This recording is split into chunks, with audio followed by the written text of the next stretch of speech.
masih butuh nggak sih sebetulnya kita ini pemilu? Karena ya banyak orang mulai apa ya, mungkin juga pesimis dan frustasi. Sebenarnya gunanya apa sih pemilu? Toh setelah pemilu mengeluarkan duit negara nggak sedikit, hasilnya juga nggak semakin baik kita ini.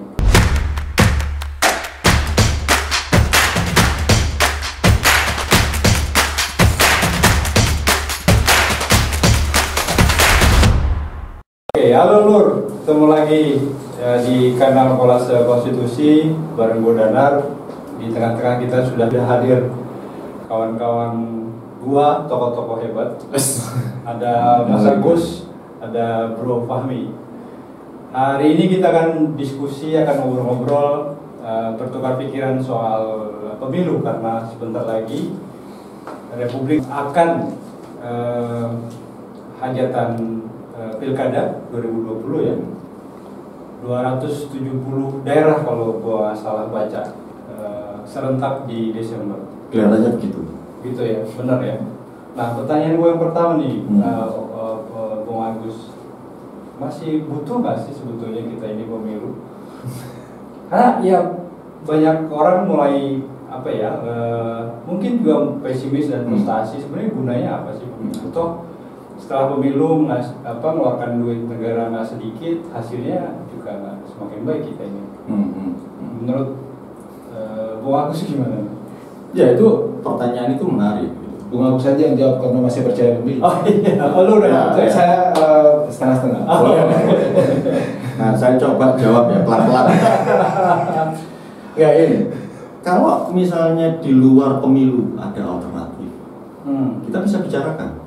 Oke. Tapi sepanjang peradaban manusia, pada akhirnya mekanisme pemilu masih dilihat sebagai satu instrumen yang terbaik untuk urusannya pergantian kepemimpinan. Dan itu dilakukan dengan cara yang beragam. Kan sebenarnya di situ. Oke.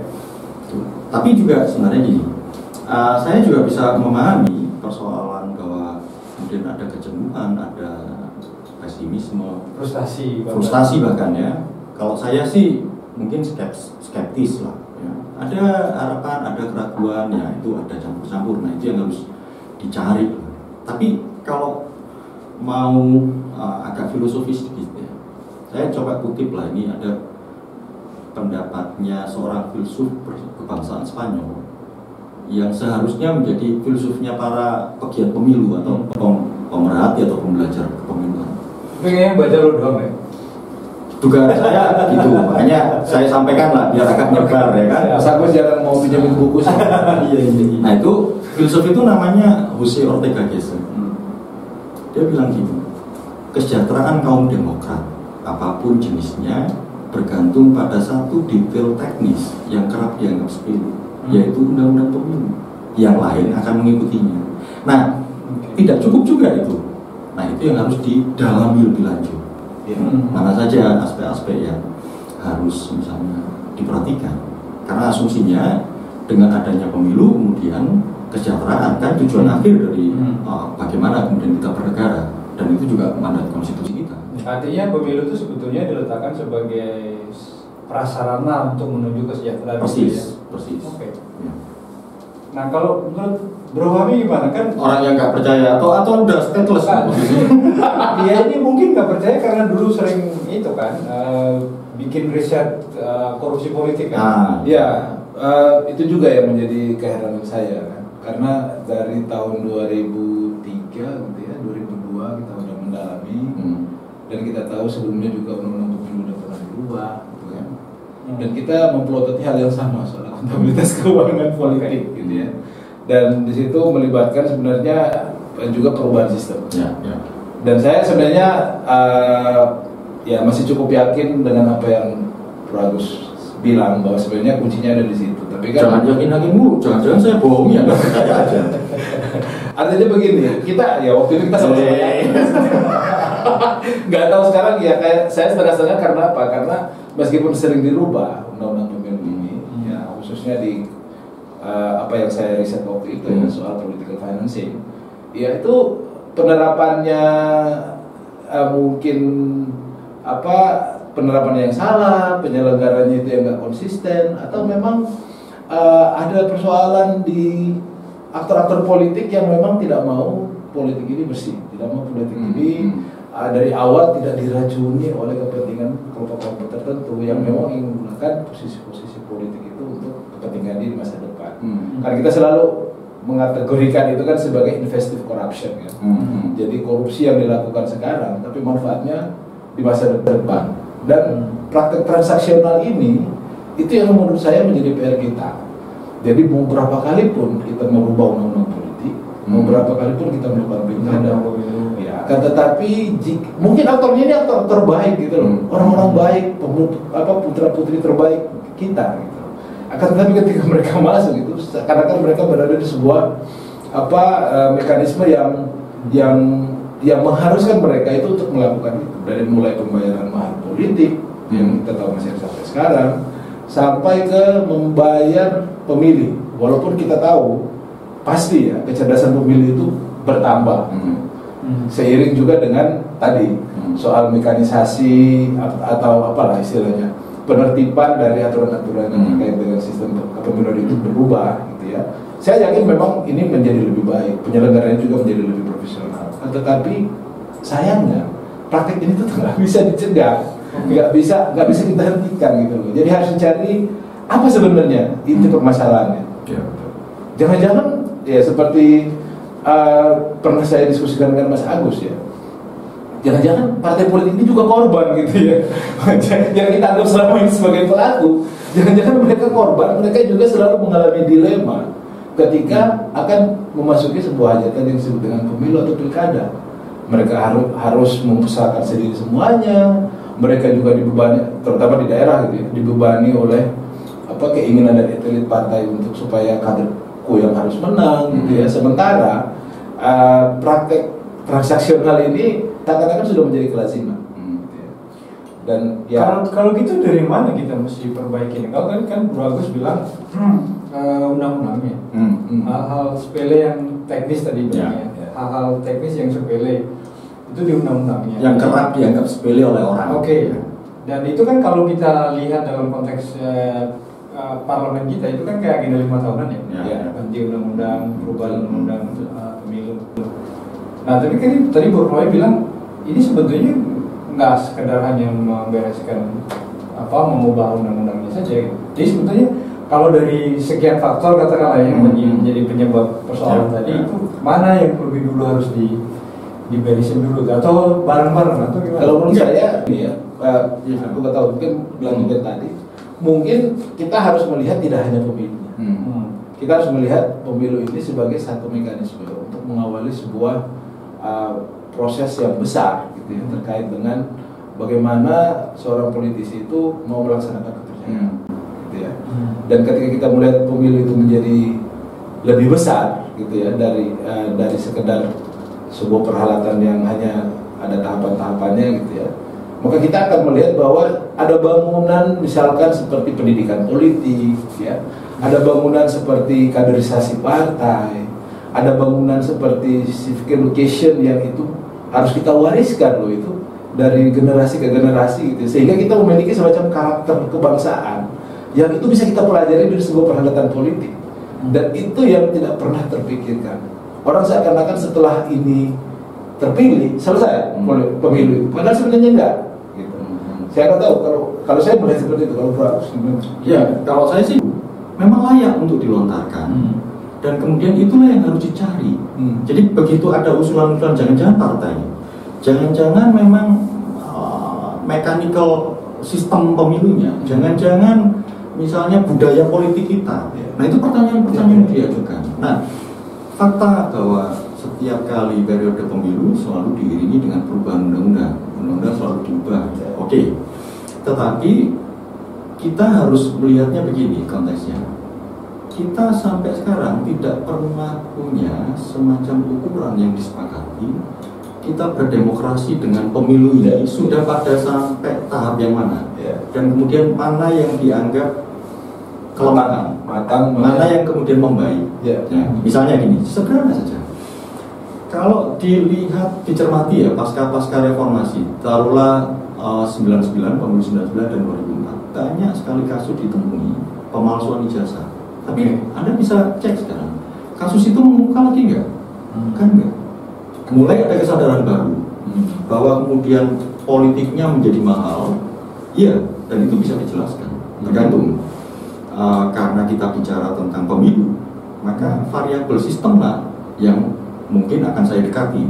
Artinya pilihan-pilihan sistem itu harus kita diskusikan secara memadai untuk menentukan apakah dia berperan terhadap generate para caleg untuk spending money dalam konteks kampanye.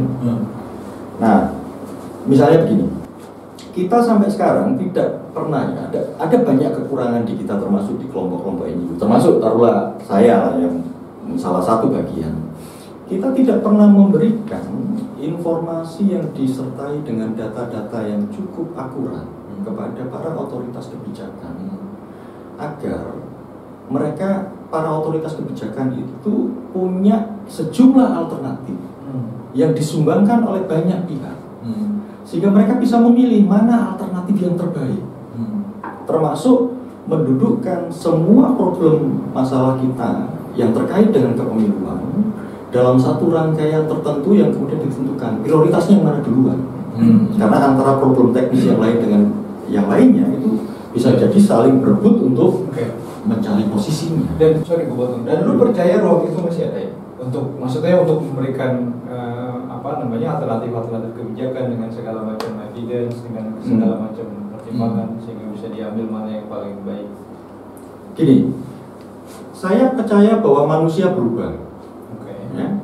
Baik ya, ini Agusnya orang yang baik. Ya mudah-mudahan lah ya. Tapi prinsipnya manusia itu berubah, termasuk bahkan politik, dunia politik kita. Katakanlah misalnya ini, politik itu brengsek, misalnya lah anggapan sebagian awam. Tetapi di politik juga ada semacam wisdom yang terkadang kita bisa temukan. Misalnya gini, ini pengalaman saja, karena saya terlibat di pemilu sejak tahun 99 ya, sampai terakhir di pemilu 2019. Taruhlah saya coba pahami dari sisi ketika saya mulai terlibat dalam dimensi yang anggaplah udah komitmen saya di pemilu nih. Ya, saya mulailah belajar pemilu, kemudian elemen teknisnya. Oke. Nah, itu bagaimana keterkaitan antar variabel. Nah, saya melihatnya begini. Tahun pemilu 2009 itu posisi-posisi pembuatan kebijakan karena isu pemilu dan disiplin kepemiluan belum merata, masih dipahami milik dunia akademisi. Maka kontribusinya mereka besar. Tapi begitu tahun 2012 untuk pemilu 2014, mulai itu ada beberapa kelompok NGO yang kemudian merumuskan banyak hal, melakukan simulasi banyak hal, dan pada saat pembahasan undang-undang pemilu itu dijadikan bahan bacaan serius oleh pembentuk undang-undang. Persoalannya gini, kita seringkali tidak mau menerima situasi sebagai satu real politik ya, bahwa barang kita dibaca, di-adjustment oleh partai, akan ditolak. Nah kita nggak mau biasanya. Nah itu berubah lagi. Kita itu maksudnya siapa? LSM? Termasuk salah satunya NGO. Ya kita harus akui lah. Ini kan sekaligus kritik untuk kritik. Kan kalau nggak apa-apa. Saya setuju. Harus ada kritik lah. Zaman orang dulu kita seolah-olah berjuang lah ya kan. Kita jarang kritik soalnya kita seringnya kongko. Nah ini kritik buat kita lah. Tapi kemudian ada perkembangan lain di Undang-Undang Pemilu nomor 7 tahun 2017. Bahan-bahan itu dikonsumsi lagi dan diadopsi sebagian besar. Jadi sebenarnya manusia memang berubah, termasuk yang di dunia politik. Bahwa saya bisa paham yang namanya politik itu naturnya ya, memang dia akan terus berusaha untuk preserving power. Kalau tidak bisa diekspand, ya kalau nggak bisa dikembangin lebih besar, minimal tak jaga. Nah tapi bukan berarti mereka nggak bisa. Ya kita akan coba lihat. Tapi berpolitik itu juga butuh kesabaran. Nah kadang-kadang ini yang problem. Butuh konsistensi. Anda melakukan sesuatu yang sangat bijak sekali berulang gitu. Tapi harusnya ada refleksi di kita bahwa oh yang ini misalnya gini, metode Saintelagu, salah satu ya, yang kemudian diadopsi di pemilu 2019. Itu sesuatu yang sejak tahun 2004 untuk pemilu 2009 bahkan mulai diperbincangkan partai awal-awal ya, partai politik di DPR, ngapain itu pemilu kok dimatematikan? Oke. Tapi kan mereka kemudian menerima juga produk survei kan? Nah, tahun 2014 itu dibahas di meja perundingan bahwa pengambilan keputusan politik menanggalkan keputusan itu. Tapi tahun 2017 itu diadopsi. Nah, artinya ada perubahan. Kalau kita mau mendeteksi dan memitigasi itu pelan-pelan, dan memang harus sabar. Sabar itu. Oke, itu asumsinya situasi normal ya. Nah, sekarang gue mau masuk ke situasi yang sekarang. Sambil minum lah ya, karena berat ini ya.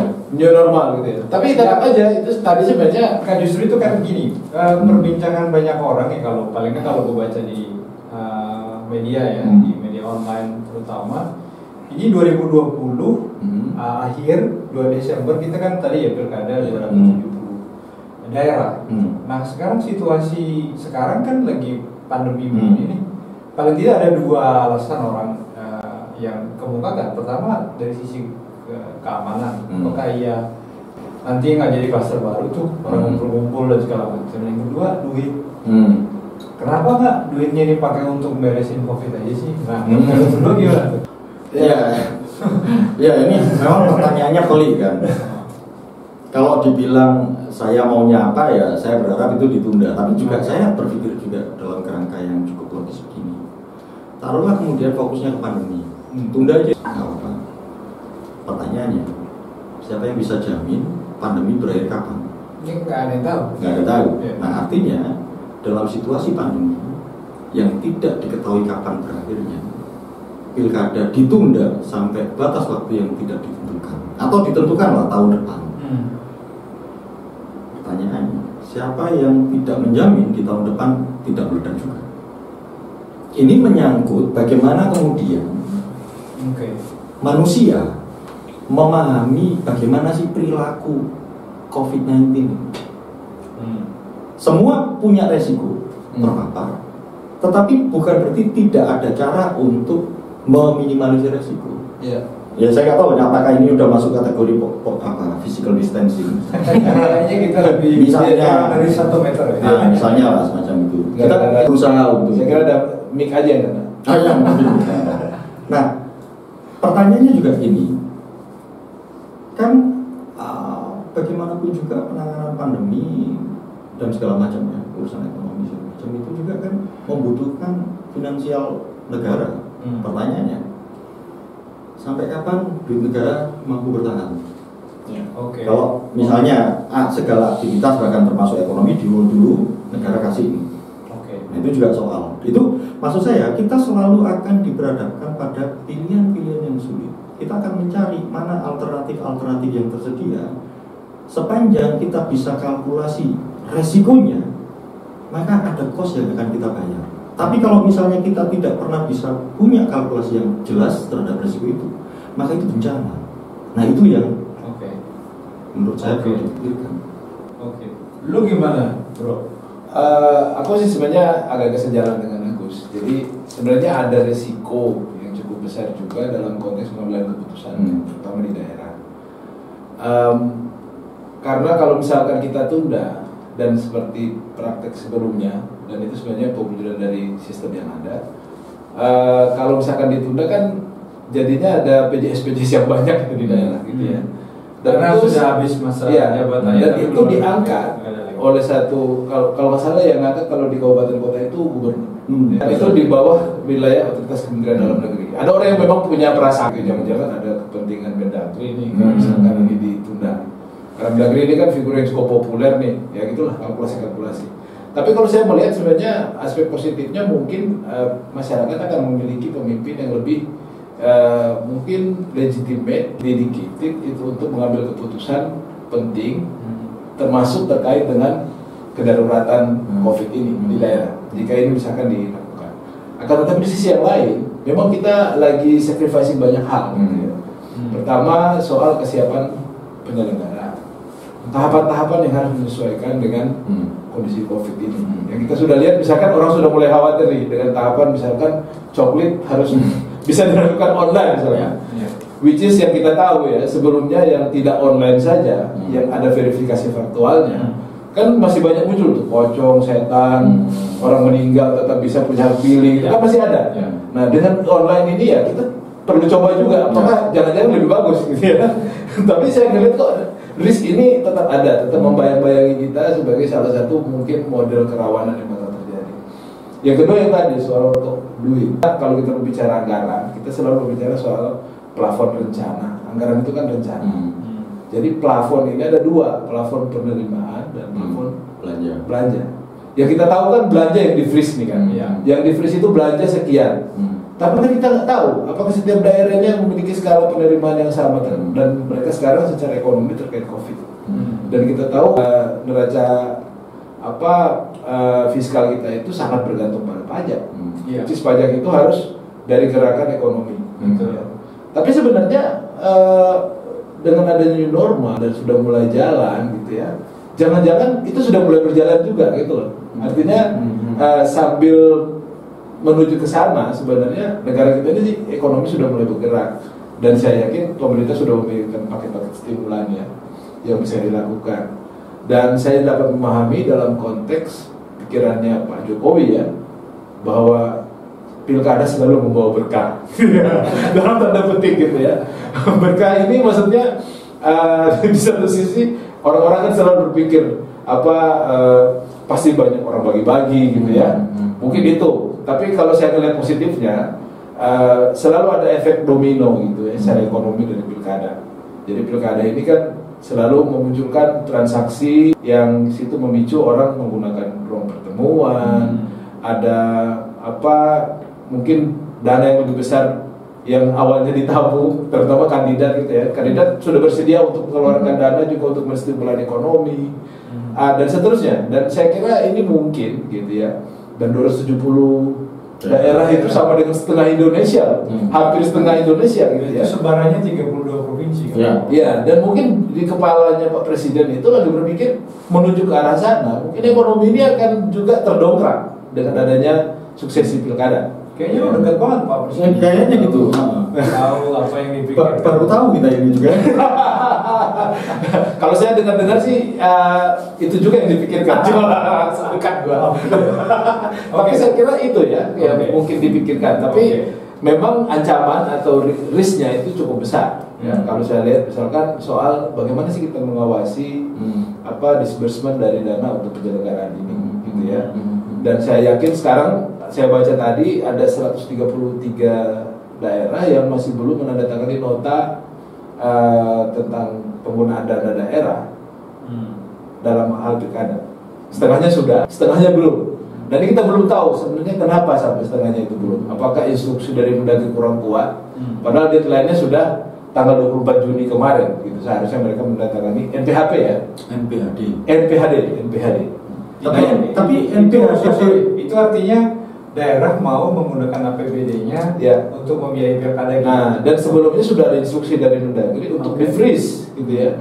Tapi kan seperti saya bilang tadi, namanya APBD itu adalah apakah rupiah murninya ada gitu loh. Apakah memang duitnya siap dibelanjakan atau tidak gitu loh. Atau hanya cuma angan-angan dan rencana gitu. Nah, artinya atau juga begini, dalam konteks kesenjangan fiskal, jangan-jangan memang 133 daerah ini sangat bergantung pada dana perimbangan untuk mengatasi kesenjangan fiskal itu gitu kan. Nah, artinya berarti masalahnya bukan di daerah dong, masalahnya di pusat. Bagaimana Badan Analisa Fiskal itu melihat porsi daerah dan juga dilihat dari kesiapan pusatnya kan. Semuanya itu lagi banyak dialihkan, dipotong itu untuk kepentingan. Tapi sejauh yang saya tahu harusnya problem NPHD itu sudah selesai di bahkan era-era sebelum pandemi. Karena sebelum ada pandemi kan ada 2 atau 3 tahapan yang berjalan. Artinya semua daerah untuk melakukan tahapan penyelenggara pemilu itu pasti sudah pernah lakukan penandatanganan NPHD.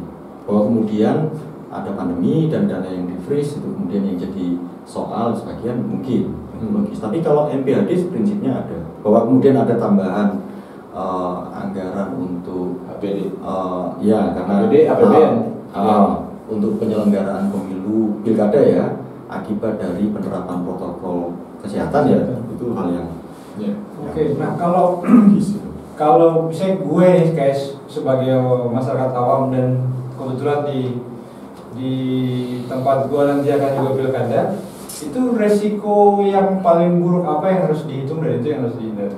Ini kalau saya kan kita selalu dituntut pada situasi-situasi yang tidak mudah, ada kompleksitas tersendiri. Tapi saya melihat misalnya ini, kecuali kita bisa punya kekuatan untuk membatalkan keputusan politik yang sudah berlangsung ya. Tapi kalau tidak ada kekuatan itu, maka sebenarnya kita harus berupaya untuk melihat bagaimana kemudian kompleksitas pilkada itu dilihat sebagai peluang. Nah, saya punya satu prinsip apa yang saya percayai bahwa yang namanya pemimpin-pemimpin genuine itu biasanya muncul pada periode krisis. Oke. Ya, pandemi itu krisis. Sepakat. Nah, tentu inilah yang harus didorong. Misalnya ini, krisis itu kan kemudian tidak serta-merta memunculkan calon-calon yang sangat qualified, tetapi itu juga pemahaman dari calon dan pemahaman dari publik bahwa ini ada pandemi, krisisnya tidak hanya urusan kesehatan, ternyata sampai ekonomi. Maka sekarang tentunya adalah bagaimana kemudian para pasangan calon menawarkan ide-ide yang sangat menarik, yang sangat membuka, dan kemudian berkomitmen untuk merealisasi program-program dalam rangka mengatasi krisis yang terjadi. Itu satu. Nah, yang kedua, kalau misalnya proses penerapan protokol kesehatan itu dilakukan secara ketat dalam pelaksanaan pilkada, maka ya kita bisa bayangkan aparatur penyelenggara kita yang di KPU maupun Bawaslu ya sampai ke level yang paling level itu kita bayangkan lah berapa juta, 3 sampai 4 juta personel yang dia akan bertemu secara langsung dengan pemilih. Kalau tidak salah ada sekitar proyeksinya ya sekitar 105 juta pemilih di pilkada 2020. Maka sekian juta personel penyelenggara itu akan menjadi semacam dalam tanda kutip agen kesehatan. Karena dia akan menggunakan protokol itu, dia akan mensosialisasikan bagaimana kemudian tata cara pemilihan dan kemudian bagaimana kemudian pemilih tetap aman menggunakan hak pilihnya di tengah situasi pandemi. Artinya kita punya tuh aparatur itu. Di samping yang lain juga harus dilihat dari sisi ekonomi. Jadi ada sekian juta orang yang mulai itu mendapatkan honor itu kemudian dibagikan ke keluarga. Di dalam keluarga mungkin ada 4-5 orang, semuanya konsumsi, harapannya bisa membantu pergerakan ekonomi. Mungkin tidak akan memulihkan dengan segera seperti masa sebelum krisis, tetapi setidaknya menjaga agar krisis yang terjadi tidak makin buruk. Nah, itu berguna untuk itu. Di situ sih sebenarnya. Dan itu selama beberapa bulan gitu ya.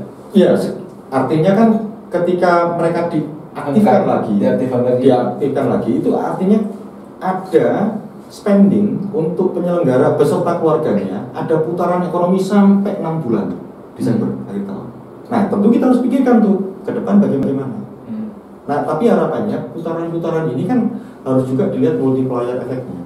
Tidak hanya dengan keluarganya, tetapi juga nanti ada pasangan calon, nanti efeknya misalnya usaha penerbitan, usaha percetakan, itu kan juga bergerak di sektor pilkada. Tapi itu juga hanya salah satu sisi, karena juga kita harus perhatikan skema pemulihan ekonomi yang sekitar 405 triliun ya yang digelontorkan ke sektor formal. Nah, tapi ini kan hanya satu sektor, sedikit sektor lah di urusan penyelenggara dengan jajaran. Mungkin termasuk Bung Fahmi atau saya kan mungkin juga akan terkena trickle down efeknya.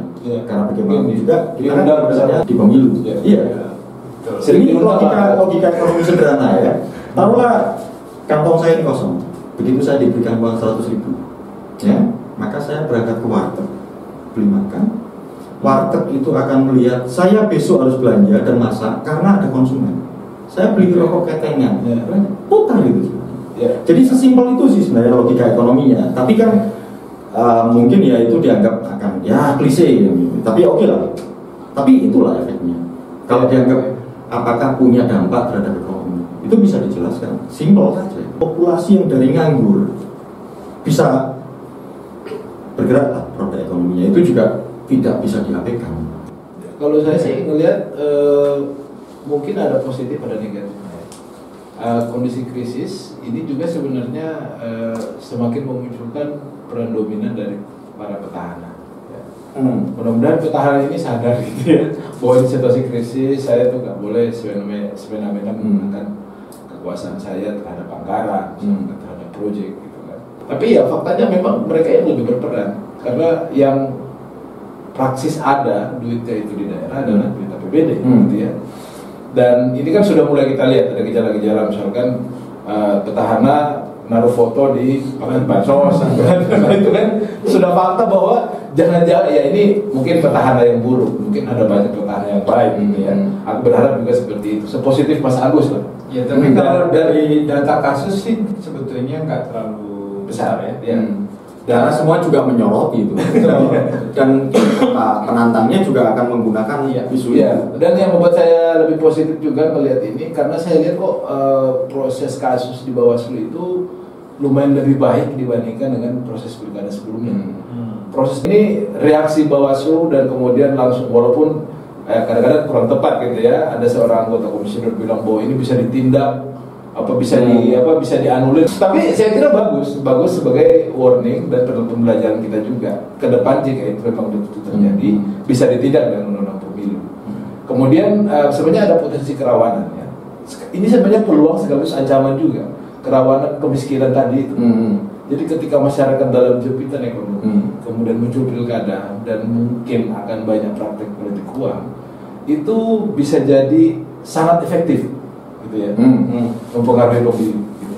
Tapi jika para kandidat ini seperti Mas Agus bilang berusaha untuk menjadi kandidat yang genuine gitu ya, yang benar-benar ingin bangkit bersama masyarakatnya dari kondisi krisis, saya berharap ini tidak lagi dalam paket amplop uang yang dibagikan begitu saja kepada masyarakat, tetapi misalkan menjadi program-program yang berbasis komunitas gitu ya.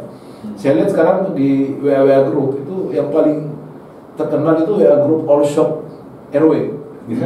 Jadi karena saling karena dan kita sangat menikmati itu. Karena memang kita beli dari tetangga, kita merasa membantu tetangga ini juga merasa berputar, kita juga mendapat produk yang enak. Gitu ya, maksud standar tetangga kita gitu ya. Kalau dengan harga yang murah kita mau komplain kan bisa langsung. Nah ini sebenarnya kalau para kandidat mudah-mudahan saya berharap kandidat itu berpikir ke arah sana, baik yang petahana maupun yang bukan. Nah yang bukan ini juga kan sebenarnya bisa merancang satu program yang murah akan tetapi berdampak gitu loh, dengan menyambut langsung kesulitan ekonomi yang ada ini. Jadi saya sebenarnya nggak melihat ini hitam putih, makanya saya bilang selalu 50-50. Ya, komitmen kita berdemokrasi itu kesabaran tertentu. Betul. Karena begini, kalau teman-teman perhatikan, kita nggak bisa lihat hanya konteks Indonesia ya. Karena nanti kita mendramatisir masalah kita seolah kita itu yang paling berat. Padahal 213 negara di dunia itu juga mengalami pandemi dengan berbagai dinamikanya. Di tahun 2020 itu tercatat kalau datanya IFES ya, itu ada sekitar 75 atau 80 negara, termasuk country atau termasuk teritorial ya, diakui internasional itu menyelenggarakan jadwalnya menyelenggarakan pemilu apapun, ada pemilu nasional dan berbagai macam sistem, ada yang lokal, ada yang referendum gitu. Ada sekitar 30 negara ya paling tidak, salah satunya Indonesia yang pada akhirnya memutuskan untuk melaksanakan. Amerika kayaknya salah satunya ya. Amerika salah satunya. Terakhir nanti sekitar Amerika sih jagoan, kita usah ikut Amerika lah. Presidennya aja jagoan gitu. Ya tapi kan Amerika penanganannya juga buruk kan. Iya maksudnya itu. Nah tapi setidaknya misalnya kayak di Selandia Baru itu nanti bulan September mereka akan melakukan satu pemilu nasional, termasuk untuk menentukan apakah Jacinda Ardern itu terpilih lagi atau enggak sebagai perdana menteri ya. Dia dianggap taruhlah simbol yang sangat efektif sebagai pemimpin Selandia Baru yang membawa Selandia Baru untuk meminimalisir banyak resiko, dan dia mengalami sejumlah masalah ketika masa pemerintahan awal, serangan terorisme, Nah ditambah lagi referendum, ada 2 referendum mereka. Nah sekarang ini situasinya, kalau teman-teman perhatikan, demokrasi itu juga secara global sedang mengalami ancaman. Sebenarnya ada pandemi, tidak ada pandemi, demokrasi mengalami regresi, resesi. Pandemi itu mempercepatnya. Pandemi itu di banyak tempat itu jadi semacam dalih untuk menangguhkan demokrasi. Kalau teman-teman rajin baca, misalnya sekarang Rusia ini, dia ganti-ganti aja, lama-lama jadi presiden seumur hidup.